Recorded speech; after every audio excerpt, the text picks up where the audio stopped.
Hello friends, आपका मेरे channel पे फिर से स्वागत है। लास्ट वीडियो में हमने देखा था किस तरह से हम रिएक्ट 19 के अंदर नोड जेएस को एज ए बैकएंड पे यूज़ करके मोंगोडीबी से या किसी भी डेटाबेस से डेटा किस तरह से डिस्प्ले कर सकते हैं। अब इसी स्क्रीन पे हम एक इंटरफेस बनाएंगे फॉर्म के फॉर्म में और उसके थ्रू हम ये इन्फॉर्मेशन इंसर्ट करेंगे और देखते हैं कैसे इंसर्ट कर सकते हैं रिएक्ट 19 के अंदर। ये जो भी मैंने कोड पहले बनाया था इसको मैं दूसरे किसी कंपोनेंट में शिफ्ट कर देता हूँ ताकि थोड़ा सा इजी हो जाए नया कोड समझने में। तो यहाँ पे मैं एक कंपोनेंट बनाता हूँ जिसका नाम मैं रख रहा हूँ डिस्प्ले emp.jsx। अब इसके अंदर मैं पूरा कोड कॉपी कर लेता हूँ। ये वाला मैंने कॉपी किया और यहाँ पे लाके पेस्ट कर दिया और इसका जो नाम है ये वाला ये हम चेंज कर लेते हैं कंट्रोल शिफ्ट और एल के थ्रू। इसको मैंने हटाया और यहाँ पे मैंने रख दिया डिस्प्ले emp।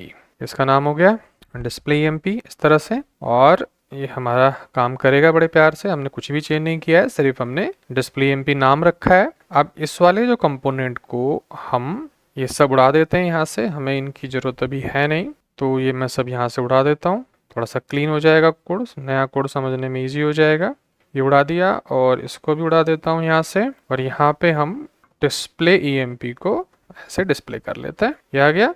अब देखेंगे कोड बिल्कुल एक जैसा ही दिखेगा, कुछ भी अंतर नहीं आया, बस हमने उसको थोड़ा सा कस्टमाइज कर दिया है ताकि डिस्प्ले को हमने अलग कर दिया और यहाँ पे हम नया इंटरफेस बनाएंगे इंसर्ट करने के लिए। अब उसके लिए क्या करते हैं, यहाँ पे हमने एक डिव टैग बनाते हैं पहले सेपरेटली अलग से, फिर एक फॉर्म बनाएंगे। यहाँ पे फॉर्म के अंदर एक्शन बनाएंगे, ध्यान रखना, और इस एक्शन के अंदर यहाँ पे हम रखेंगे फॉर्म एक्शन। ये क्या है ये भी दिखाएंगे, कंपोनेंट आएगा एक। इस तरह से हमने फॉर्म बनाया, ठीक है जी।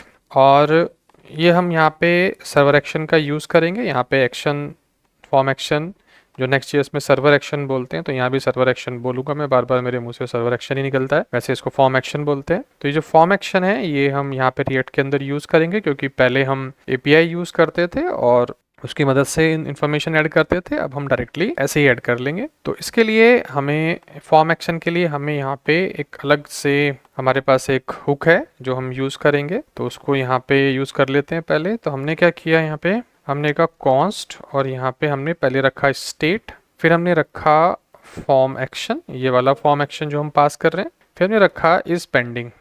ये हमारी 3 वैल्यू रिटर्न होके आएंगी किसमें से, यूज एक्शन स्टेट में से।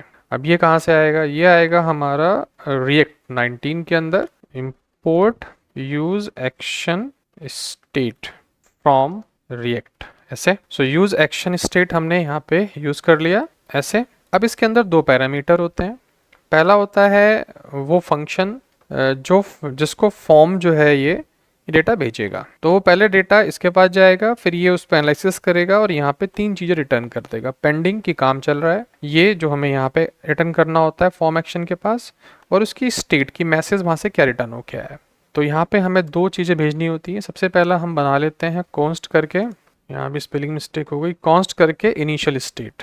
इनिशियल स्टेट मैं यहाँ पे एक मैसेज बना रहा हूँ, आप कुछ भी कर सकते हैं इनिशियल स्टेट के अंदर। यहाँ पे नल पास कर रहा हूँ, ध्यान देना, मैंने इनिशियल स्टेट बनाया और ये जो इनिशियल स्टेट है इसमें कोई भी चीज़ें आप यहाँ पास कर सकते हैं जो आपको वापस चाहिए वहाँ से। मुझे सिर्फ मैसेज चाहिए तो मैंने यहाँ मैसेज बना दिया। और दूसरा मुझे एक कंपोनेंट बनाना है जो मेरा डेटा रिसीव करेगा, तो मैंने यहाँ पे कहा इंसर्ट, छोटा ही कर लेते हैं, इंसर्ट emp ऐसे, और इस तरह से, ठीक है, SERT इंसर्ट emp। अब ये जो इंसर्ट emp है इसके पास यहाँ पे आएगा फॉर्म डेटा, जो भी यहाँ से भेजूंगा डेटा इस फॉर्म से वो डेटा इसके पास आ जाएगा यहाँ पे। तो एक तो पैरामीटर ये वाला पास होगा इसके अंदर जो हमने कहा इंसर्ट emp, कोई भी नाम दे सकते हैं, एक होगा इनिशियल स्टेट। ये 2 डेटा हमें यहाँ पे इस यूज एक्शन स्टेट के अंदर पास करने और ये 3 इन्फॉर्मेशन हमें रिटर्न करेगा, ठीक है जी। अब बेस बन गया, अब थोड़ा सा इसको फॉर्म को बना लेते हैं यहाँ पे। तो जो फॉर्म है यहाँ पे इसमें हम लिखेंगे लेबल पहले HTML4, तो हमने यहाँ पे रखा EID के लिए और यहाँ पे रखा एंटर एम्प्लॉय ID, ऐसे ऐसे कर दिया। फिर हमने इसको 3 भाग में डिवाइड कर लिया ऐसे। यहाँ रखेंगे एम्प्लॉय नेम, फिर रखेंगे एम्प्लॉय सैलरी ऐसे। तो यहाँ पे डाल देते हैं ई नेम और यहाँ पे डाल देते हैं सैलरी। फिर यहाँ पे बनाया हमने text, input type text name equal to EID placeholder और यहाँ पे लिखा एंटर EID, ऐसे। अब इसको 3 बना दिया ऐसे और इसको उठा के सबसे लास्ट में ले आए और इसको उठा के नीचे ले आए। यहाँ पे कर दिया एंटर नेम, यहाँ पे कर दिया एंटर सैलरी, यहाँ पे नाम चेंज कर दिया ई नेम के नाम से, यही नाम हमारा वहाँ डेटाबेस में भी है, थोड़ा इजी हो जाता है याद करना, और सैलरी के नाम से ये हो गया। अब आप इसको देखेंगे तो ये हमें ऐसे दिखाई दे रहा है, दिख रहा है, ये आईडी ये सब चीज़ें ऐसे आ रही हैं। अब इसको सही से करते हैं मॉडिफाई, तो ऐसे आ गया। अब हमारा जो है इसको थोड़ा सा डिज़ाइन कर लेते हैं। तो सबसे पहले इसमें लिखते हैं क्लास नेम, हमने कहा फ्लेक्स कॉल के नाम से इसको डाल देते हैं। जैसे ही ये डालेंगे तो ये थोड़ा सा ऐसे चेंज हो जाएगा। फिर नीचे आते हैं और इस पे काम करते हैं। इस वाली डिव को निकाल भी सकते हैं शायद, क्योंकि इसकी ज़रूरत मुझे पड़ेगी नहीं अभी, जो मैंने एक्स्ट्रा डिव लगाया था। ठीक है जी। अभी जो फॉर्म है यहाँ पे भी लगाना पड़ेगा क्लास, और इसके अंदर फ्लेक्स कॉल ऐसे लगाया तो लाइन में आने लगेगा, इस तरह से आ गया। अब थोड़ा सा इसको डिज़ाइन दे देते हैं। तो ये जो हमारा आइटम है इसको आइटम सेंटर में ले आते हैं, ऐसे ये आ गया सेंटर में, अच्छी तरह से आ गया। अब ये जो फॉर्म है इसको बैकग्राउंड कलर दे देते हैं बीजी, और यहाँ पे ग्रे कलर का देखते हैं कुछ अच्छा लगेगा। तो ये हमारा ऐसे कुछ आया फॉर्म के नाम पे, तो कलर अच्छा नहीं लग रहा, थोड़ा सा चेंज कर लेते हैं। यहाँ पे ऑरेंज या ब्लू, स्काई ब्लू देखते हैं। यहाँ पे थोड़ी सी पैडिंग कर देते हैं 2, इस तरह से आने लगा। थोड़ा सा और बढ़ा देते हैं, पैडिंग भी कर दी, और हमने जो विड्थ है इसकी 1/2 कर दी, बड़ा हो जाएगा 1/4 कर दी, या ये ठीक रहेगा। और इसके अंदर एक H2 लगा लेते हैं, इंसर्ट यहाँ पे करेंगे, इंसर्ट एम्प्लॉयज इंफॉर्मेशन, और यहाँ पे क्लास नेम के लिए टेक्स्ट को 2XL कर लेते हैं, फॉन्ट को बोल्ड कर लेते हैं, और जो टेक्स्ट का कलर है वो थोड़ा सा रेड कर लेते हैं, ऐसे ये आ गया। अब नीचे वाला हमने किया हुआ है 3XL कर लेते हैं, फॉन्ट सेरिफ नहीं फॉन्ट बोल्ड करना था, ठीक है जी। या अब इसको थोड़ा सा मार्जिन दे देते हैं इस तरह से। अब ये जो एम्प्लॉयज़ हमारी इन्फॉर्मेशन आ रही है इसको थोड़ा सा ठीक कर लेते हैं। इसमें हमने बैकग्राउंड दे दिया, इसको हमने राउंड कर दिया, ऐसे ज़्यादा कर दिया शायद, थोड़ा सा कर लेते हैं इस तरह से, ठीक है जी। अब ये जो टेक्स्ट हैं, जो टेक्स्ट बॉक्स हैं, इनको थोड़ा सजा लेते हैं। तो टेक्स्ट बॉक्स के लिए ये तो टेक्स्ट हमारे यहाँ पे आ ही गए हैं, और टेक्स्ट बॉक्स के लिए भी यहाँ पे क्लास नेम लेते हैं, और यहाँ पे करते हैं बॉर्डर रेड देखते हैं अभी, ठीक है जी। और यहाँ करते हैं फोकस, अभी इस पे ध्यान देते हैं क्या आ रहा है, तो देखेंगे यहाँ पे ये आने लग गया, लेकिन जैसे ही क्लिक करते हैं तो ये फोकस जो है ना ये ब्लू हो जाता है, हमारा ब्लैक हो जाता है। तो इसको ठीक करते हैं। तो उसके लिए यहाँ पे हमने कहा फोकस, इसके अंदर जाएंगे, यहाँ पे फोकस आउटलाइन नन, और फोकस जो बॉर्डर है वो थोड़ा सा और रेड कर लेते हैं, तो इसको कर लेते हैं 7। तो अब देखेंगे तो ये थोड़ा सा ऐसे होगा, लेकिन बॉर्डर हमें दिखाना पड़ेगा तभी होगा। तो यहाँ पे कर लेते हैं बॉर्डर 1, देखते हैं अब नहीं हो रहा, बॉर्डर 2, या ये थोड़ा सा ऐसे आने लगा, तो कलर मैच नहीं कर रहा, तो इस रेड को हम ग्रीन कर लेते हैं, इसको फिर हम रेडी कर लेते हैं, इसको रेड उसको ग्रीन। अब हमने इसको सेव किया, और यहाँ पे हम इसको थोड़ा सा राउंड कर लेते हैं। तो इस तरह से ये देखो ग्रीन है, जैसे इस पे जाएगा रेड हो जाएगा, ऐसे जा रहा है। थोड़ा सा कलर कॉम्बिनेशन दिक्कत कर रहा है, तो इस पीछे वाले कलर को चेंज करके ऑरेंज कर लेते हैं। कलर स्काई वाला मज़ा नहीं आ रहा, ब्लू करके देखते हैं, ब्लू में अगर कुछ अच्छा लगे, नहीं, तो इसको हम ऑरेंज कर लेते हैं, या ये कर लेते हैं, थोड़ा सा अच्छा लग रहा है। और इस पे ये जो है इसको रेड ही कर लेते हैं, रेड, और इसको ऐसे थोड़ा सा डार्क हो जाएगा, सेव कर लेते हैं। अब ये जो क्लास है पूरी की पूरी उठा के पहले इस वाले पे भी ले आते हैं, नीचे वाले पे ऐसे, और इस वाले पे भी ले आते हैं, फिर कस्टमाइज़ कर लेंगे, इस पे भी ले आते हैं, सेव कर लेते हैं। अब आप देखेंगे तो ये ऐसे दिखाई देगा, ठीक है जी। थोड़ा सा इसको पैडिंग दे देते हैं, हमने कहा P2 यहाँ भी दे देते हैं, P2 जो है यहाँ भी दे देते हैं, थोड़ा बड़ा सा हो जाएगा ऐसे। देखिए हमारा काम हो गया यहाँ पे। अब ये जो हमारी एम्प्लॉयज़ वाली आ रही है थोड़ा इसको बोल्ड कर देते हैं और ये हमारा इस तरह से काम कर रहा है, तो इसको P2 की जगह पे P1 कर देते हैं शायद ऐसे। और ये जो लेबल है यहाँ पे क्लास नेम में फॉन्ट को बोल्ड कर देते हैं ऐसे, तो इसी को यहाँ भी कर देते हैं और इसी को यहाँ भी कर देते हैं। अब आप देखेंगे थोड़ा सा चेंज आएगा ऐसे, ठीक है जी। जो कलर है ब्लैक वाला इसको वाइट कर देते हैं। जो साइज़ था ये मैंने 1/4 किया हुआ है, इसको 1/3 करें तो कैसा लगेगा। या अब थोड़ा सा अच्छा कलर साइज़ अच्छा आ रहा है, तो कलर वाइट करके देखते हैं एक बार। किसी लेबल का जो कलर है वो अगर टेक्स्ट वाइट आ जाए तो कैसा लगेगा, या ये ज़्यादा अच्छा लग रहा है, तो इसी को चेंज कर लेते हैं। कॉपी किया और यहाँ पे जाके भी पेस्ट कर दिया और यहाँ पे जाके भी पेस्ट कर दिया। सब आपके सामने हो रहा है, ठीक है जी, ऐसे हो गया। और ये जो टेक्स्ट बॉक्स है इनका जो बैकग्राउंड कलर है वो थोड़ा सा अलग कर लेते हैं, तो ये वाइट वाइट मैच नहीं कर रहा। तो जो मेरा टेक्स्ट बॉक्स है ये वाला, इसमें जो है बीजी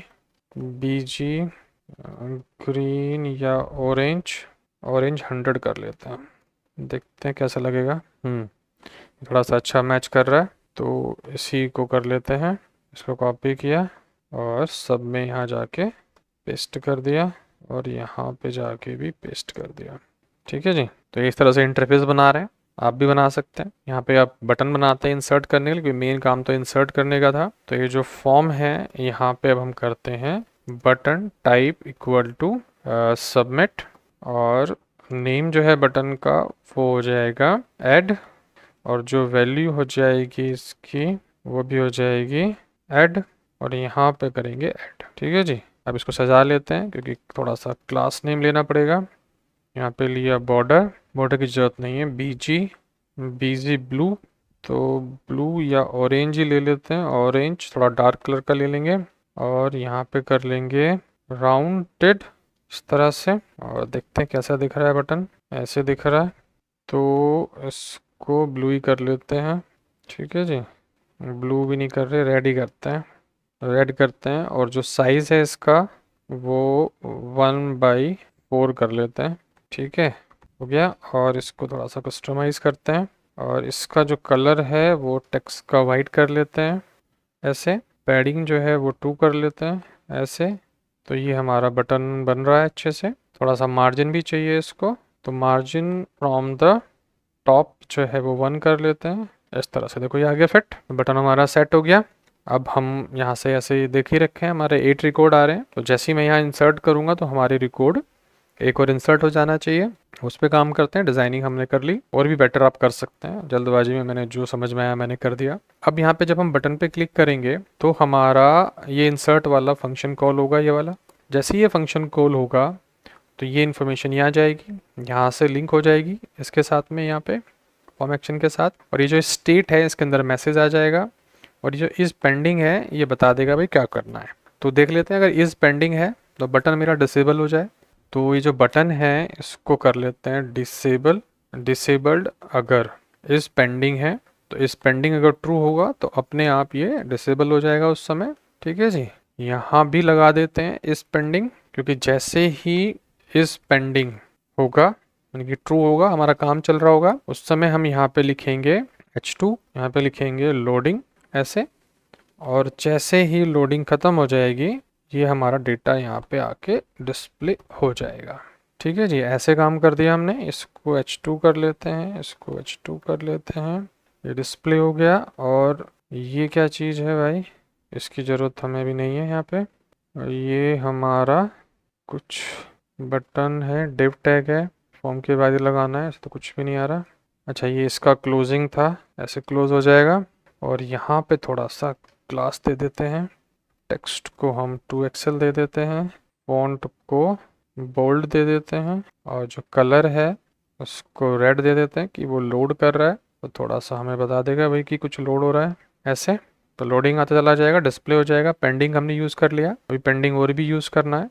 ये पेंडिंग जो है अभी मैसेज डिस्प्ले करना है कि ऐड हो रहा है नहीं हो रहा, उसको भी फॉर्म के नीचे यहीं पे यहाँ पे हमने इसको अलग डिव में कर लेते हैं सेपरेट, इसको यहाँ से उठाया और ये पूरे को अलग डिब में डाल दिया, ऐसे अलग हो जाएगा। यहाँ पे भी इसके अंदर अलग से डिब बनाया, इसके अंदर हमने ऐसे लिखा इस पेंडिंग।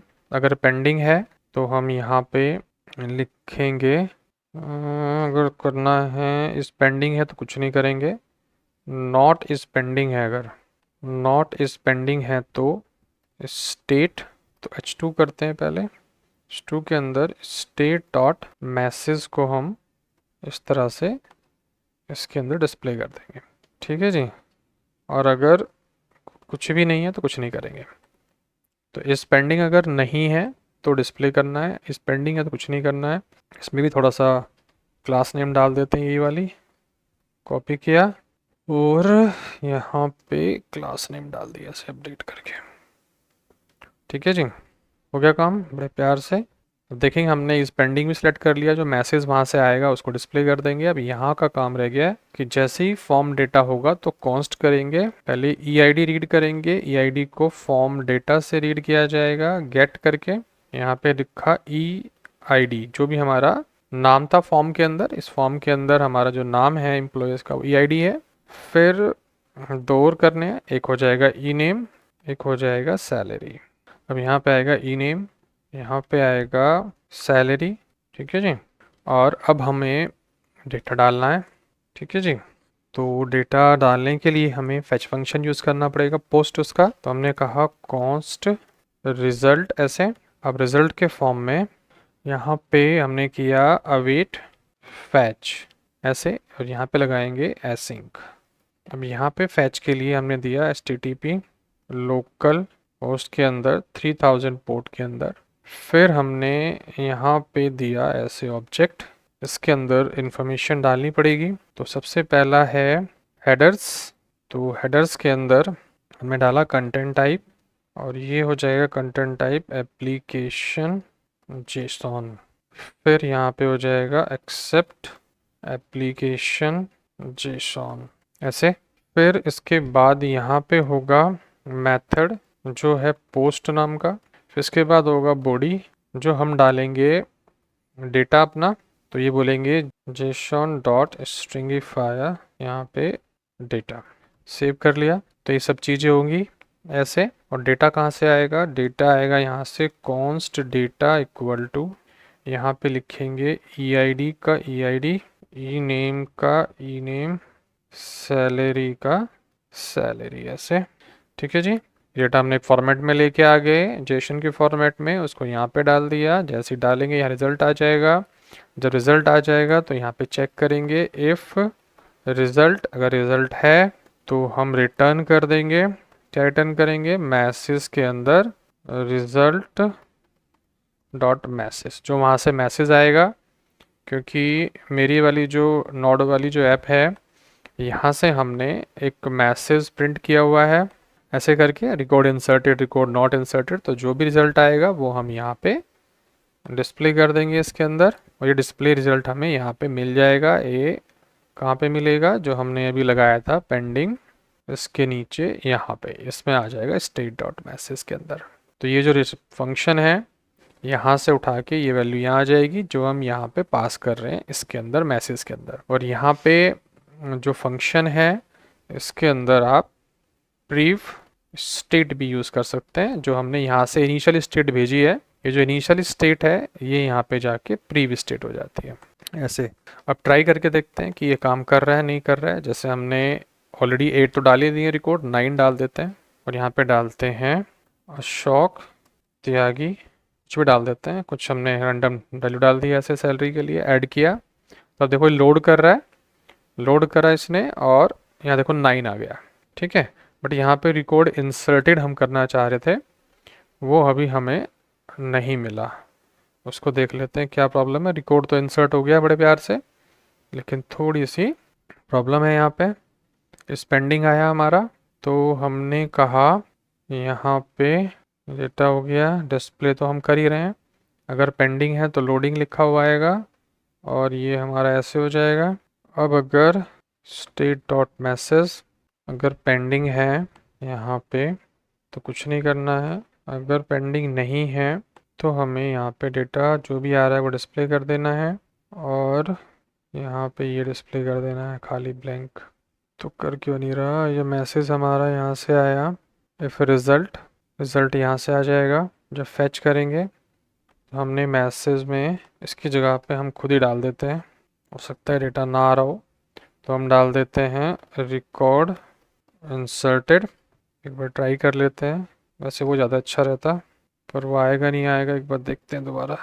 रिजल्ट डॉट मैसेज और यहाँ पे कंसोल के अलर्ट कर लेते हैं। अब ट्राई करते हैं, रिफ़्रेश किया और यहाँ पे हमने 10 किया, फिर हमने कुछ नाम दे दिया अरविंद कुमार, यहाँ पे कुछ सैलरी डाल दी, ऐड किया, जो अनडिफाइन आ रहा है। अच्छा, उसमें कुछ आ नहीं रहा, हमारा रिकॉर्ड इंसर्ट हो रहा है लेकिन वहाँ पे हमारा कुछ आ नहीं रहा, मतलब इसके अंदर कुछ नहीं आ रहा है। तो वो जो रिज़ल्ट डिस्प्ले कर रहा है, एक बार इसको चेक कर लेते हैं। 3000 पोर्ट और यहाँ पे कोई मैसेज नहीं आ रहा है, इसका मतलब काम तो ठीक चल रहा है। लेकिन जब हम पोस्ट कर रहे हैं तो यहाँ से जब रिज़ल्ट आएगा तो स्टेटस जो है, अच्छा 201 आ रहा है, रिकॉर्ड अपडेटेड। मैंने मैसेज पास किया यहाँ से और इसके अंदर रिज़ल्ट को प्रिंट करके देखते हैं रिज़ल्ट में क्या आ रहा है। चलो उस पर ध्यान नहीं देते, हम अपना कस्टमाइज़ कर लेते हैं कि उसमें कुछ गड़बड़ हो सकती है। अगर हमारा कुछ आया है, रिज़ल्ट हमने यहाँ से प्रिंट किया, ओके इसको भी एक्सेप्ट करके देखते हैं। अच्छा ये ऐसे ही जाएगा, कंटेंट टाइप हो गया, बॉडी हमने भेज दी, वो तो कुछ दिक्कत है नहीं, डेटा भी जा रहा है, बट प्रॉब्लम इसके रिटर्न की है। तो यहाँ पे हमें कस्टमाइज मैसेज डालना पड़ेगा। तो यहाँ पे डाल देते हैं रिकॉर्ड इंसर्टेड और यहाँ कर देते हैं एल्स, रिटर्न करते हैं ऐसे रिकॉर्ड नॉट इंसर्टेड। थोड़ा सा हमें कोड लिखना पड़ेगा, अदरवाइज़ वो वैसे ही मैसेज आ जाता है आराम से। फिर ट्राई करते हैं, यहाँ पे अब 11 डालते हैं, यहाँ पे डाल देते हैं अमित त्यागी, यहाँ पे डाल देते हैं कुछ भी वैल्यू, ऐड किया, अब देखो यार रिकॉर्ड इंसर्टेड। इस तरह से हम चाह रहे थे ऐड करना, तो लोडिंग भी आ रहा है, रिकॉर्ड इंसर्टेड भी आ रहा है, रिकॉर्ड इंसर्ट भी हो रहा है। तो इस तरह से काम कर रहा है। थोड़ा सा जो ये वाली एपीआई है, ये वैल्यू जो रिटर्न होके नहीं आ रही है, इसको भी देख लूँगा मैं पीछे, अगली बार ट्राई करेंगे, क्योंकि मैं चाह रहा था कि अगर ये इन्फॉर्मेशन आती है तो यहाँ पे जो भी आ रहा है वो यहीं पे इन्फॉर्मेशन हमें मिल जाए। तो फैच कर लिया हमने, चलो ये हमारा काम कर गया, कोई दिक्कत नहीं है। हमने इसको लॉजिक को चेंज कर लिया, हमने इस तरह से रिकॉर्ड इंसर्ट कर लिया, ये हमारा काम हो गया। अब इतना हमने इस वाले वीडियो में देखा किस तरह से हम इंसर्ट वगैरह कर सकते हैं, आपको दिख रहा है। अभी अगली वीडियो में यहीं पे अपडेट और डिलीट वगैरह भी चला लेंगे, किस तरह से काम करेंगे। इस वीडियो में हमने देखा कैसे डिज़ाइन कर सकते हैं स्क्रीन को इस तरह से, और ऐड करके कैसे बटन बनाया, और हम यहाँ पे फॉर्म एक्शन की मदद से या सर्वर एक्शन की मदद से किस तरह से हम डेटाबेस में ये इन्फॉर्मेशन देखो हम ऐड कर सकते हैं, और लाइव आपके सामने इन्फॉर्मेशन नीचे आते जा रही है। किस तरह से इस तरह से कर टाइप की एप्लीकेशन हम React 19 के अंदर बना सकते हैं, ये हमने देखा। अगर आपको समझ में आ गया हो और कुछ सीखने को मिला हो तो वीडियो को लाइक कर दीजिएगा, चैनल को सब्सक्राइब कर दीजिएगा, शेयर कर दीजिएगा, और वीडियो देखने के लिए धन्यवाद।